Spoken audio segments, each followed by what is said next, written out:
teams struggled a lot against the representative from North America. And we're wasting no time. We can't put Froskarin on camera too often just because she detracts from the broadcast with how fantastic she looks, and we're straight into Champion Select. The Rek'Sai going to be banned away from Forlan, and the Rakan going to be getting rid of here on the side of Direwolves as well, and the Jace and Kalista going to be taken off the board by Team One eSports. The Jace ban is an interesting one, but of course something that Chippies may want to play. Fantix as well has played that one in the past, and the Sejuani going to be the final ban for the Direwolves. And again, I'm glad that you underlined the fact that it is a flex pick between Fantix and Chippies. Chippies has been particularly successful on that Jace pick, so I actually really respect that coming out of One on the other side. And again, I always love me an Alistar ban. I don't. I want to see more Alistar, and of course Destiny has played that one in the past as well, and as sort of the shot caller and the leader for this team, getting him on a champion that can make plays like that is certainly important, and banning it away important as well. But these picks are coming through thick and fast. Jarvan going to be taken away first, of course, a flex between Shern and Chippies, something that Shern does want to play more so of though. And the Jax theoretically flexing into the jungle, but most likely going over to Vert, and the Braum locked away for Redbird as well. And that does mean that a pick like Xayah becomes that less valuable if you're looking across from a Braum. You can disrupt a lot of the damage that she's going to output, so we'll see if King goes that direction, or if maybe he's going to stay a little bit safer and look for something like the Caitlyn again. Well, once again, the Corki is going to be locked away here for Fantix. Theoretically, King could play it, but it's definitely not going to happen. I think it's pretty safely in Fantix's hands. Hey, look, I cast the Elsa K, and we did have a Corki Eddie carry. Did not go well. Rumble is going to be locked away, though, and that is both solo lanes already taken here for the Direwolves. And that's the thing, all of the mystery and the allure is gone of Direwolves. Yeah, we're almost holding on to the possibility of a Corki Eddie carry. Oh, no, wait, there's still time for mystery. They could flex the Rumble into the jungle, yeah, but we still know that it's going to be Juff and tough if that happens. Like, oh dear. Well, that is going to be the Xayah locked in. With Rakan banned away, it might not necessarily be as much of that dominating lane, but still, fantastic choice, and does have the Braum there to back it up as well. But the entire bottom lane is a mystery right now for the Direwolves. And it means that it's open to firing squad for Team One to start picking away and sculpting the matchups they want. They have the Xayah, they have the Braum, so if that is a Jax jungle, if it's a jungle with less or more CC, he can work in tandem with that Braum, whatever it is that he wants to bring out of that. So I like the position that Team One have put themselves in. I think they could even sculpt it so that they get the best scaling carry. I would expect a Tristana ban here. Yeah, you'd almost hope for one. I feel like the Kog'Maw is an interesting ban away from King, but it's not because it's not somewhere that he does like to go, especially historically, but a lot of time has gone by. Of course, the boot camp in South Korea as well, working out for the Direwolves. So possibility of a change in strategy, and might be even more research done by Team One to know something that we may not necessarily, as the Karma is going to be taken away from Destiny as well. So I like that one. He actually was able to create a massive impact on the bottom side of the map against C9. The Elise banned away from Forlan though, looking to target the jungle as far as early pressure is concerned. So what will it be? Yeah, Direwolves having a good think about this as we tick down to about 5 seconds to go. And the Kassadin going to be taken away from Bruiser. Okay, so a bit of a smattering in multiple different directions. Fantix, of course, probably going to take that Corki into the mid lane, so doesn't want to face the Kassadin, but they're still... I like how you say probably. I've infected your brain. Ah, stunning. I never really know what to expect with the Direwolves or with you standing next to me. That's a good point. Like to keep you on your toes, Frosco. It's absolute. It's going to lock away the Orianna for Bruiser. Is something that Murph actually plays quite well. Bruiser moving over to that one at the same time. As King, utility 80 carries are certainly his way, and the Ashe would not be a surprise at all. And I think it would work really well for their long-range initiation potential that they already have collected on this composition. Yes, Xayah has the ultimate where, she can jump up into the air, she can get herself out of sticky situations, but that's still the equalizer as well as the cataclysm as well as the arrow. Like, eventually one of these pieces of damage or CC is going to stick to the Xayah and just wreck her day. And then let's throw a Thresh on top of that. And what I love about this is it plays to Direwolves' playstyle almost entirely. Early game power that they have, even with the switch over to the Morgana, I was almost completely trolled by a hover there, but it still works out because single target pick works so well if you're going to be roaming around in the early game trying to get yourself advantages and capitalizing on having better vision than your opponent. Things like this. But here's a bit of a throwback. Of course, Fiora getting some buffs on this patch. She can now run around a whole lot faster when she pops down that ultimate.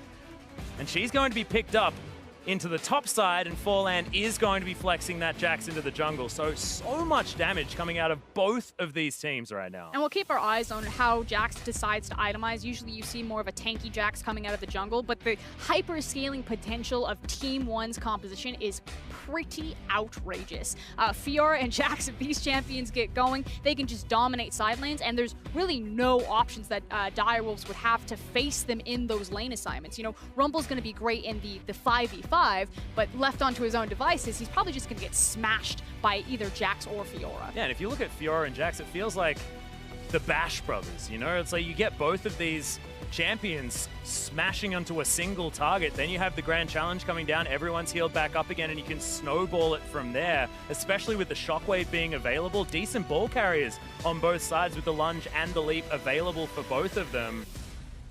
Could be a terrifying prospect. They do have, you know, a tank in the Braum, but it might be something that Direwolves can capitalize on because they're not going to be super tanky in the earlier stage. It's about the fact if Team 1 can split up the Direwolves, keep them from grouping together, looking for that 5v5, because you look at the Direwolves composition. The double equalizer comp. Exactly. That is so fit and center to fight around these big monster objectives, to look for these big team fights. Now, we particularly have to keep track of levels on Chippy's, you know, looking for the different points in his ultimates, because that's going to be the big go button for Direwolves. I actually like this. A bit of a throwback to when we used to cast together all the time, because it was always check the level of the Rumble to see how much the equalizer is going to hurt when he teleports in for a dragon.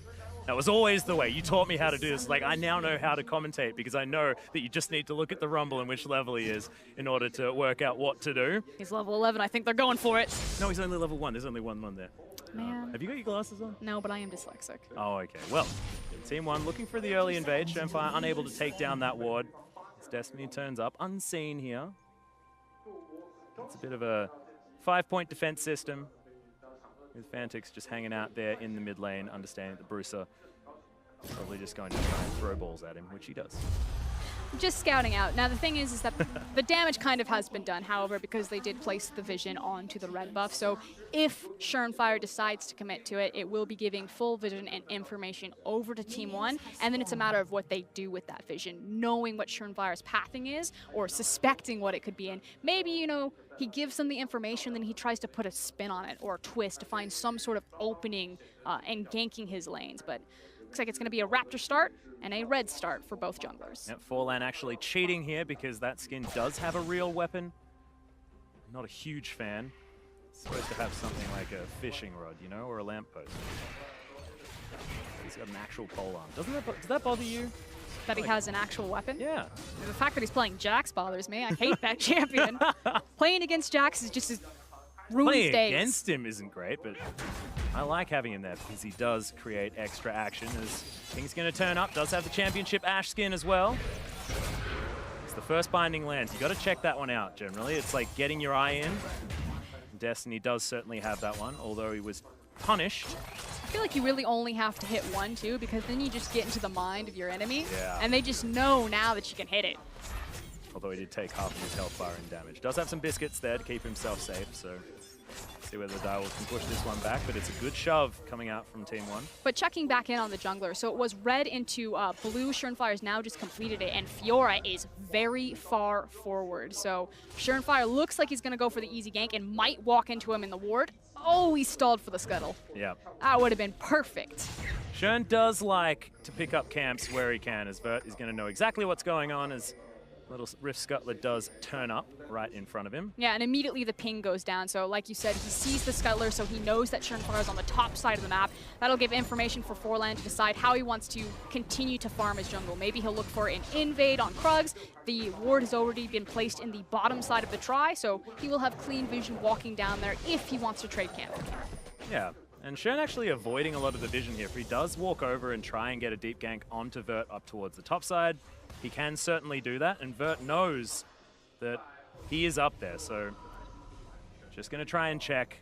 It means that Chippies has a lot of space to work with. Yeah, and unfortunate for Vert, he just has to give the respect for the Jarvan. Only has his ward into the Tri-Brush, and Rumble level 4, still very punishing. Oh, speaking of punishing, Fantix actually going aggressive against Bruiser here, who's had to eat a lot of his biscuits already. By that I mean 1. I'm already glad to see Brewster using auto attacks. We had some Orianas earlier today that were just auto attack or just attacking with the ball as opposed to also utilizing the passive and the auto attack, which is where so much of her early damage comes from in lane phase. Well, King actually trying to get some damage back here, but he's losing out. Concussive jungle. Blows comes in and the Ignite's there. Okay, Forlan in trouble though, and Fantix is looking for this one. Leap comes in. Oh my goodness, that was God tier.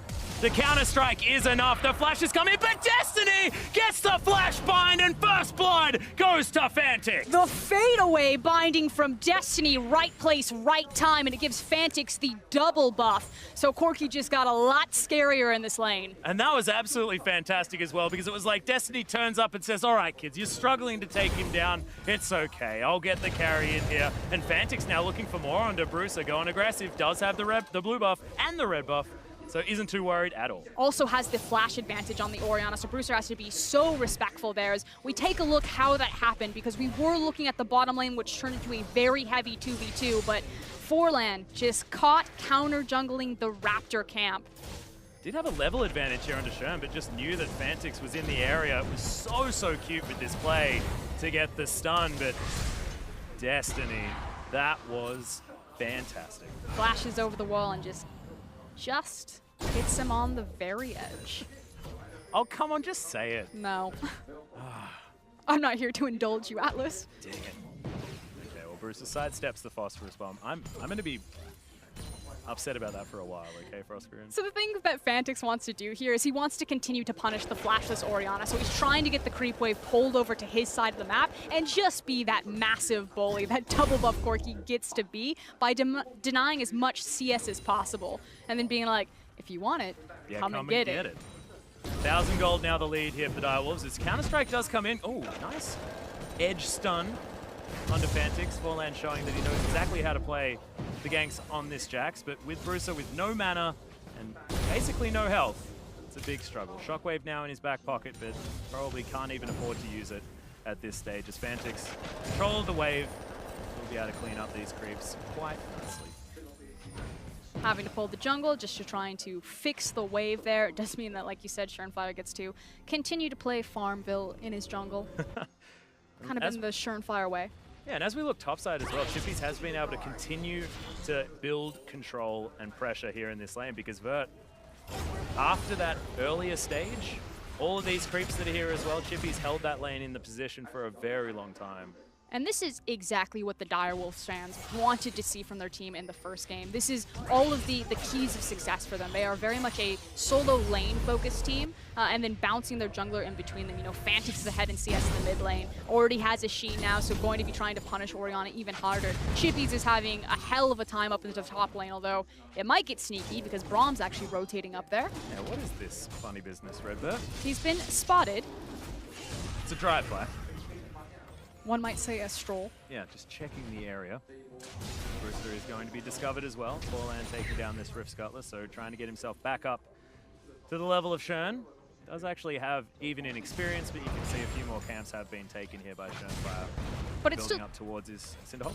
It's still so important when Team 1 are trying to set for Brewster up in the mid lane. You know, yeah, the top lane play didn't necessarily work out, but they pulled Braum into the mid lane. Jax made sure that he took control of the Scuttle Crab. They've placed multiple wards and a lot of vision underneath Brewster. So while he's still waiting for that flash to come back up, he's been given a nice safety net that he can play towards the bottom side of his lane and try to pick up some of this table scrap of farm that Fantix is letting slip through. And speaking of picking up farm, Direwolves able to actually call it back. I mean, they are going to get rooted just here. King in a little bit of trouble. Good Unbreakable. Stops a lot of the damage onto Redbird, but you can see 54 to 63, and there's about 10 creeps there heading towards the turret, despite the fact that the pressure is in favor of Team 1. They're just not able to actually make it mean anything just yet in this early. I mean, I just really like Xayah as a very lane-dominant champion. Her W is pretty ridiculous, as well as the passive feathers coming through to really deal with, despite a lot of the pushing power that Ashe has with Volley. The issue is that they're back to even as this lane does equalize on the bottom side. So, I mean, yes, being a lane bully is great, and yes, you're bringing King down to low health, but have to be able to translate that into tangible leads. And what that tangible lead would be is how Jax or Forlan would be able to utilize the pushing bot lane. You know, maybe he starts sneaking in, although the last time he did that, he died on the Raptor camp. But they do have good vision, you know, behind the Dragon buff, and you can even see he's trying to do that just now. Just walk in, try to get control around the Raptor camp area. Hold on. Goes Shern. There's the package. Special delivery for Bruiser, who uses the heal, gets himself out of the way, but Valkyrie's there for Fantix. He wants to get more. It's a merry journey as the equalizer sets up the red carpet, and Chippies heads in, grabs the kill, says thanks very much, and goes back to dominate Ver. Doesn't get any easier than that. Combo timed with the equalizer, the package, as well as the Cataclysm. Chippies drives by, all me. Just amazing.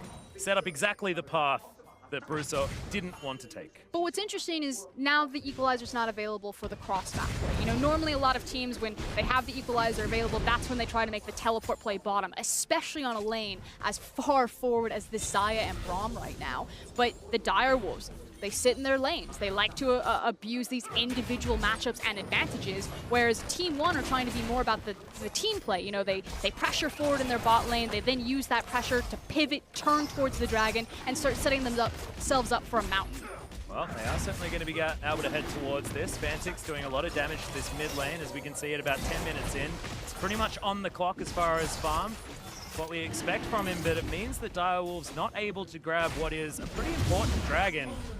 Set up Team One eSports for the later stage of the game. It's only about a 2,000 gold lead, as Direwolves do have to get themselves out of this. I mean, the scary thing is that with taking the mountain, the Infernal is just as important next time. It will spawn around 16 minutes, and around that time window, Fantix is going to be very happy. He's already sitting on the Phage as well as the Sheen, so he should have his Trinity Force completed. Yeah. And he's just going to be going full steam ahead for that Infernal fight. Are you talking about Corky Power Spikes again? The Corky Power Spike. I love it. It's like a bingo card. Yeah. When does it happen? Whenever he completes an item.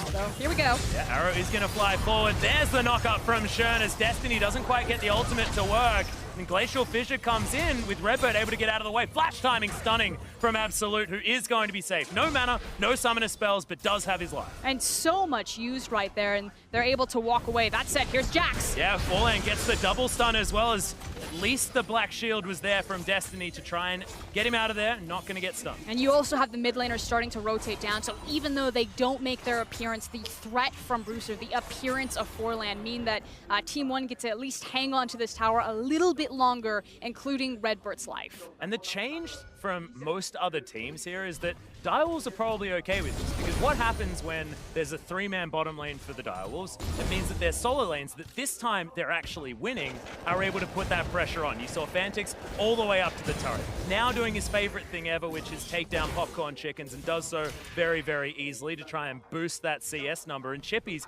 continues to pressure on the top side, so they're able to capitalize from these moves. Yeah, you're absolutely right, Atlas. It's just going to be the wash, rinse, and repeat for the Direwolves as soon as they have those cooldowns back up and available, especially now that Absolute has burned his flash, so just a very easy target. Now, with Redbird rotating towards the top side of the map, I was going to say, there's a chance that maybe they rotate their bot lane out of that lane, but the teleport comes through to Fiora, and they're going to hold standard lanes longer.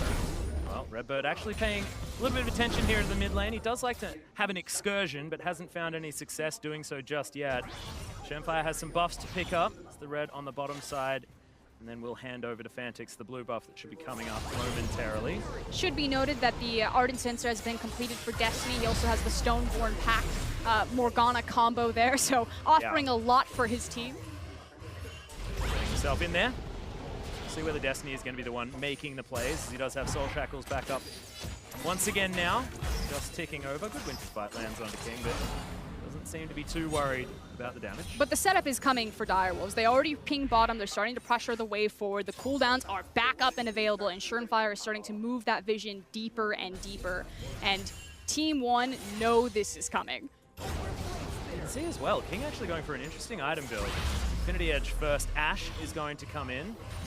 So what's going to happen is Corky should shove this lane, clear it, and then he should also start to rotate. Now, Team One have done a good job pulling Jax into position, but the dive is coming. Teleport is available for Chippies, and it's not there for Vert. King's actually onto the blue buff. They are going to look to take that one down as Grand Challenge comes in. Chippies gets his side to the wall, which is exactly what you want to do. He's not going to be able to proc all of these vitals. Riposte comes down, but no more mana left, and Chippies wants this. Gets the flash out of Vert all too easily, and Chippies looks in his element this game. Good Black Shield comes down onto King on the bottom side, and another Dark Binding. Soul Shackles to follow up, but doesn't get the extra damage in. Absolute getting some back, but King looks absolutely fine. Yeah, and with all the action happening top, Direwolves don't even have to look for the dive. That's normally the play that you would see there. The wards go down, the Rumble shows up, but Equalizer's not there, and I might have spoken too soon because Surefire's like, nope, we're going for it. But the rest of Team 1 are going to get themselves out of the way. Fantix is here as well, so a good idea to vacate the area for Team 1, but they get themselves back with this minion wave that's coming in. There's not enough creeps to get this one done. Or is there, as Surefier jumps himself forward. Redbird gets his way out, but Fantix able to grab it with an empowered auto attack. Everyone is melting as Forlan goes down for the double for the Corky. It's exactly what we want. Chippies turns up. Everyone gets something here on the bottom side, and they'll get the first turret. No Equalizer, no problem. The thing is with Jarvan and a massive creep wave, Direwolves have the potential that they could look to push through here, but there's a wealth of options available for them.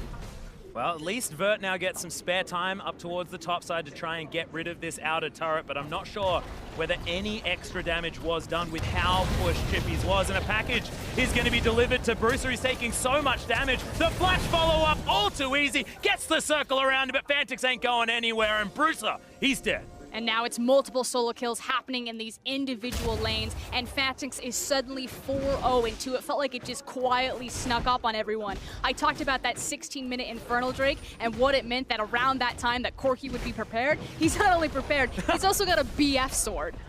Just casually, the casual BF sword. Going for the second item, Infinity Edge. Of course, what was the old build for Corky, the most expensive one ever.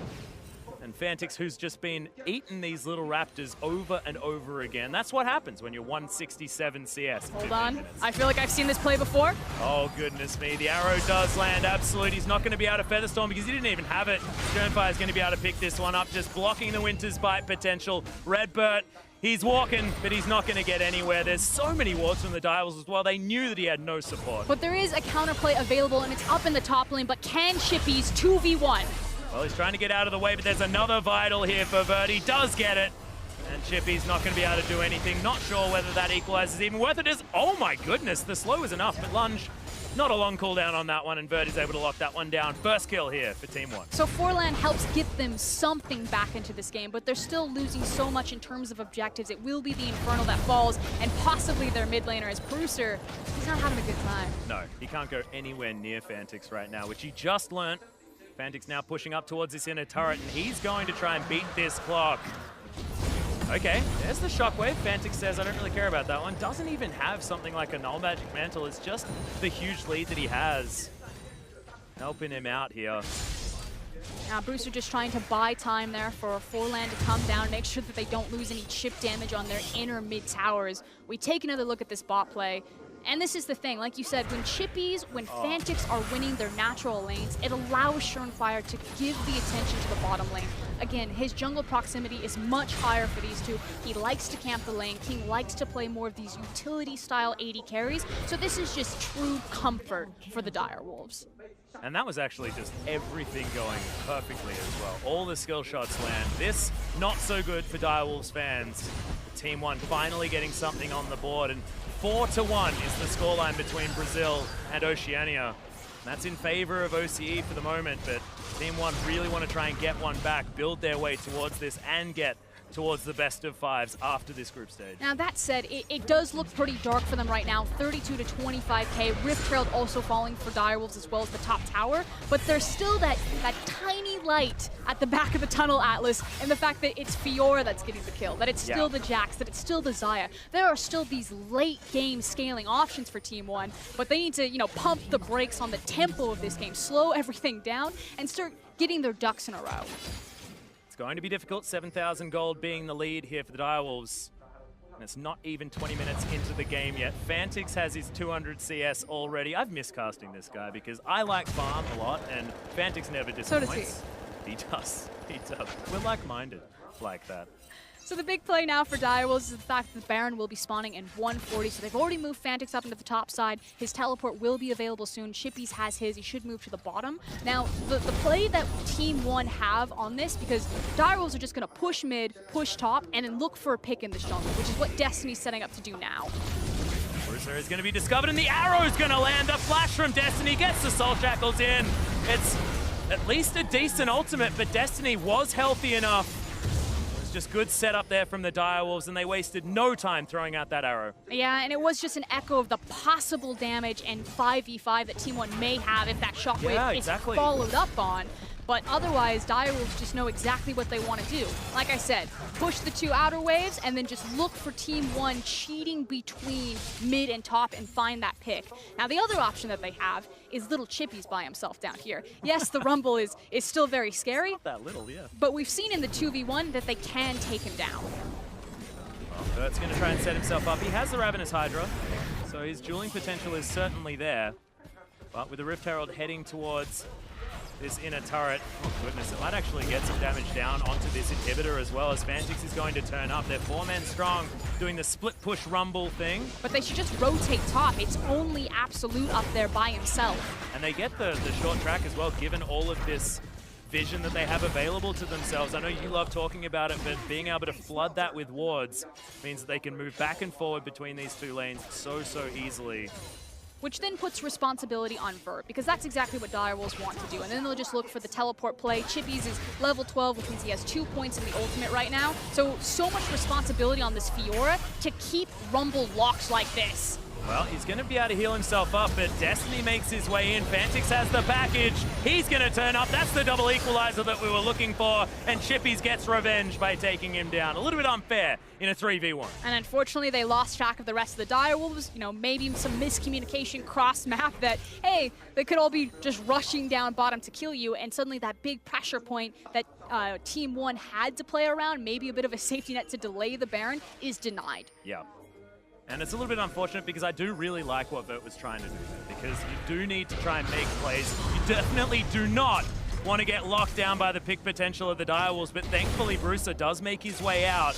Man protect enough to keep him alive. But Team 1 are zoned off of the mid lane and the wave is crashing in. So the red buff goes to Fantix and Direwolves just turn tail and say, we didn't want you anyway. We wanted this mid lane tower.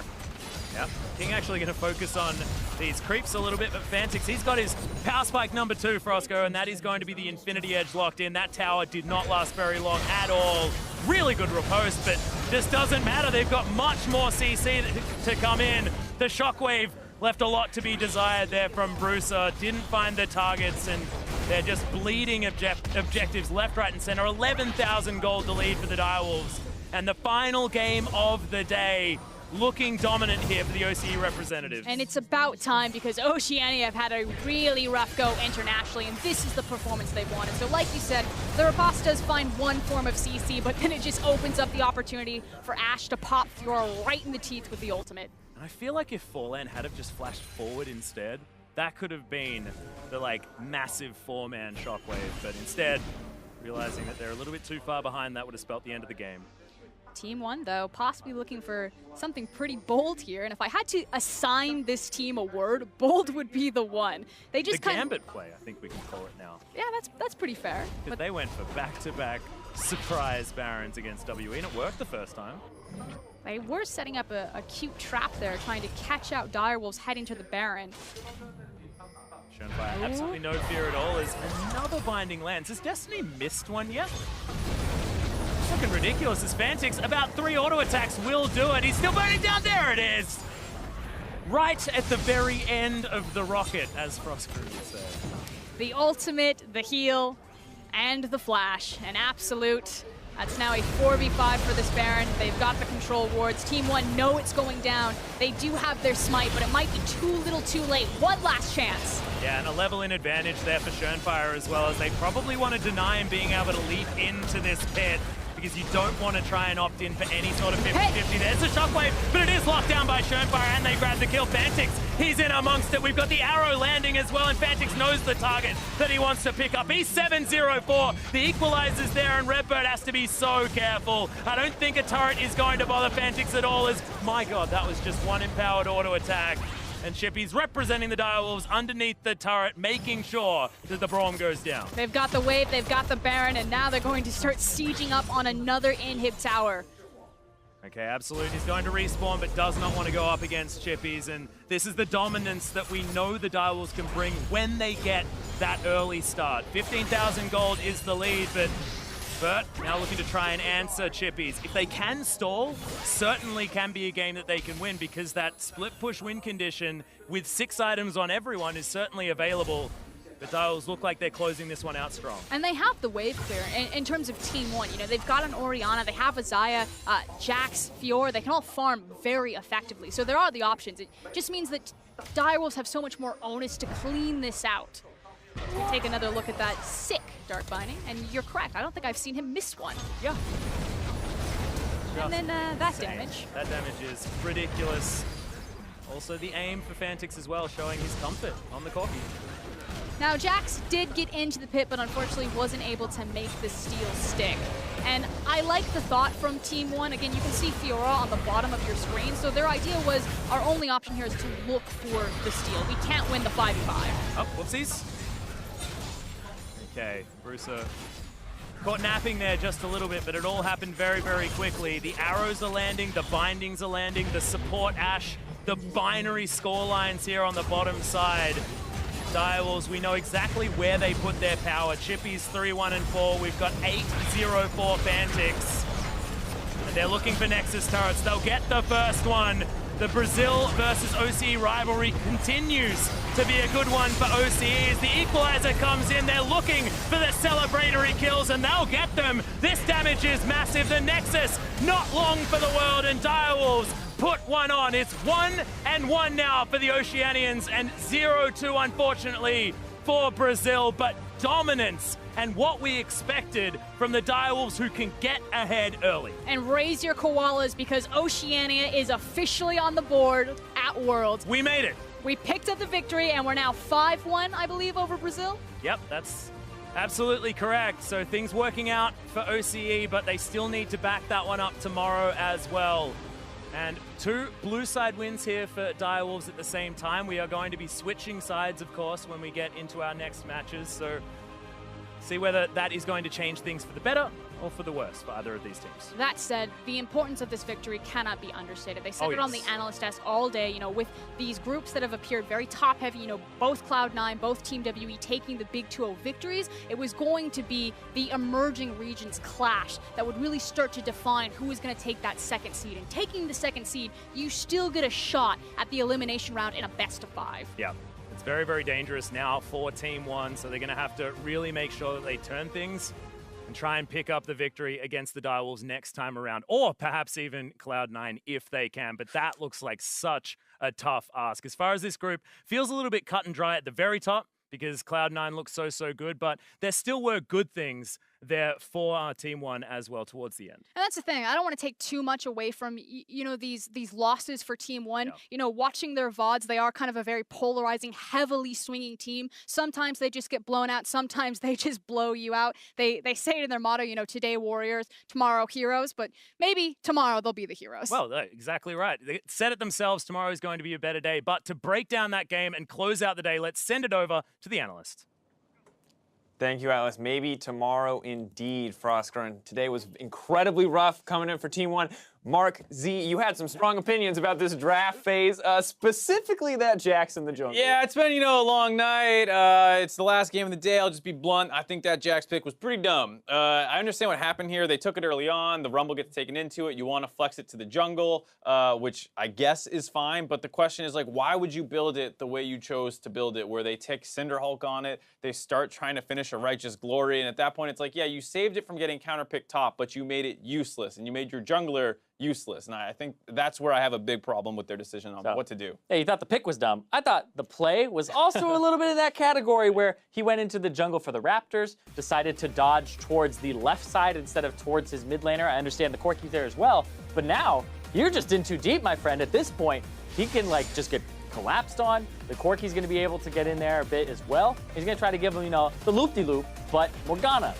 shows up. Yeah, this is one of those things where you're probably going to lose your flash no matter what. Just leap strike to the Corki, flash to your Orianna. Tries to do that way later, but like you said, Morgana, great follow-up, great flash binding there by Destiny. Gets that set up to get the kill over the Corki. Cool. And this is such a disaster in the mid lane because you give a kill over, you waste your Orianna summoners because she blew a heal trying to keep you up, and then you give double buffs over to a winning matchup, and he continues to smash that lane. It was one of those plays where it's like, yeah, it's a single kill, but in the circumstance of the game, it's a disaster. Yeah, we talk about how crucial jungle mid is in terms of synergy, but when both those champions are behind, you get to do anything you want in the enemy jungle. And Direwolf showed us that jungle mid synergy. Mid came down, support came up, the whole team collapsed the second they saw that opportunity. So I think we have to praise Direwolves for that level of play because they found that window. They knew they could punish this pick. And I'd be honest, I think they were a little surprised that Jack stayed around that long, but at the end of the day, Destiny, well-deserved from him, flashing over the wall, no hesitation there to throw out that binding. I mean, one sidestep and that whole play could have been thrown away. Right, now overall, I think Direwolves had themselves a pretty nice comp here. They got a bunch of winning matchups. They forced one out of what was probably their initial game plan, and then they're left with something that still works very well together. They have magic damage, they have physical damage, they have everything that they need to actually, snowball through this game off that kind of lead that they built. Yeah, and of course, Direwolves just continue to build that lead, continue to play incredibly aggressive as we look at our replay on the bottom side. Direwolves diving bot lane, no hesitation here. They know they have the advantage, and they're eager to grow that lead. Yeah, this was right after they had actually chunked out the bottom lane and showed their jungler, Schernfire, and then the Jax came down to kind of stop this, but they 100% knew this was coming, and I absolutely love that everybody's down here. Saw 5 members of them. They are all in attendance here, and they're able to clean up very quickly. Yeah, everyone wanted to get a good look at that new championship Ash skin with the chrome on. Yeah, I wanted to check it out. They're like, hey, that looks pretty good. Luckily for us, King puts on a good performance on it too. He doesn't just die repeatedly with the skin. So it looks good for him overall, and of course, over the course of this game, you can just see Direwolves looking just as dominant against Team 1 as Cloud9 look against Direwolves. Yeah, 1.3k damage. I'm sorry, like that's 1 or 2 engages, you should be able to get that much damage off of somebody as Jax. And he's just completely shut out of the game. Moby Boots against 3 ranged champions. You're never going to close the distance there. And he even built just tanky anyway, like to just reinforce your point, Mark. The draft obviously did not set them up for success from the start, but now we have to look because right now they're 0-2. We have Direwolves right now locked in that second seed. We've already talked about that for Group A. Looking at Group B, Team 1, what are the options to come back? Because they've been outclassed mechanically, and now I feel like they've been outclassed in pick ban as well. It's a difficult road. Yeah, I think it's very difficult. I mean, C9, based off what we saw out of them in their 2 games, looked like the clear favorite in this group, very likely to escape with the 1 seed. And I think 1 might have a chance to pick up a win against Direwolves with a totally different comp, because this one was one that was dismantled in the draft, and then some questionable plays really led to a huge snowball. And maybe they can bounce back tomorrow with a better game plan. And they can avoid taking a Jax early, because that is risky unless you're planning to put it jungle. But once again, you got to find a build that works. Yeah, I don't blame them for kind of going all over the place with their picks and trying to figure something out, because Team 1, this is kind of how they actually won in Brazil. Brazilian teams are saying, like, this team just picks whatever the hell they want, and then they win with it. We don't know how they do it, but it just happens. And there wasn't a lot of respect for them, but now they're getting a little bit exposed here on the international stage. Maybe temper some of those wild picks, bring out something a little bit more standard. But of course, as the play in group stage continues throughout the weekend, remember to tweet at LO Esports with your favorite plays using the hashtag World's Big Plays. Today, Taylor Damaski called out WE's Baron Steal versus Gambit, saying that Baron Steal by Condi sealed the deal. Double Inferno plus Baron and good wave clear could have been scary, but the son of Baron strikes. The Baron just spawned yet again, and what do Gambit want to do? They want to kill Baron. They're like, oh, he's got all his fancy new clothes on. That must mean that he's worth a little bit more, and the wall, it's going to be in there. This is a 50-50 Baron that was stolen from Condi. Your mystery gifting feels better, but Gambit certainly doesn't. And the son of Baron strikes again. Condi's been a little bit lax in the LPL and his Baron steals, but he holds true there. Yes, he was pretty mad about that first Baron that Gambit was able to sneak away from. He's like, you're not getting the second. I just love Gambit. They once again the desperation Baron, and this is the thing is it's not like this is the play that won WE the game. This is the Gambit's slowly fading hope, right? Because they're already behind in gold. That was the last-ditch effort. Connie's like, no chance, no hope. We're taking this win. Yeah, it was a little close because right before that, Gambit had gotten like a triple kill in the top lane. They're trying to snowball that momentum. If they pick up a Baron, maybe something can happen, but not quite in the cards. Yeah, my favorite part of that play is when the Kog'Maw Mystic comes over the back of the pit with the blast cone that was still up, and then it's just like, whoa, what's this Kog'Maw doing? He's absolutely crazy, but the fight is already trickling away, and they're starting to get an advantage. Because you could steal that Baron and still just get completely slaughtered afterwards. But WE were able to roll them over because they were able to get Mystic in. Yeah, big team fighting improvements from them over the course of the day. Good to see that overall. And of course, as we wrap up day one, let's pull up the standings for Groups A and Group B. Talked a little bit about Group B already in the segment, but looking at Group B once again, feels like we have clear leaders in both Groups A and Group B. Yeah, the Lion is the one that stands out to me here because them as that number 2 seed actually had good games against both Gambit and Team WE, and they seem a little bit on that macro page where they just need to kind of get that cleaned up. Their team fighting is good though, and they're solo laners as well as their AD carry. And of course, over in Group B, Cloud9 still dominant. Team ONE eSports still hoping to pick up that first win tomorrow. We're going to see if they can do just that in our first game of the day as we look forward to Team ONE eSports facing off against Cloud9. And of course, the schedule going to be interesting, just going to continue to be more and more exciting. Our second match will be Lion Gaming versus Team WE, that rematch, and you already heard it from members of Lion. Hey, they want one game off WE. They're eager to get it. Yeah, I think that they were so close in the first series. They kind of put themselves on the map right now as potentially the scariest second seed that we've seen so far. Other teams from Group C and D are watching today. They're going to have a bit of an eye on Lion Gaming. Going to be the case. Well, Groups A and B, of course, will complete their second round robin. They're going to play any tiebreakers necessary at the end of the day as well. So there is the potential that we could see if teams can come back, if, let's say, Gambit can get that 1-1, maybe find a game somewhere else, that we could have some very close contention for that second seed and first seed. Yeah, definitely. I think Gambit had some big struggles today. Diamond was hot or cold. Edward was not able to get on the map like we were quite hoping to see based off what he was doing in his own region. So there's potential that that will all start clicking a little bit better tomorrow for Gambit. Maybe they can grab a game.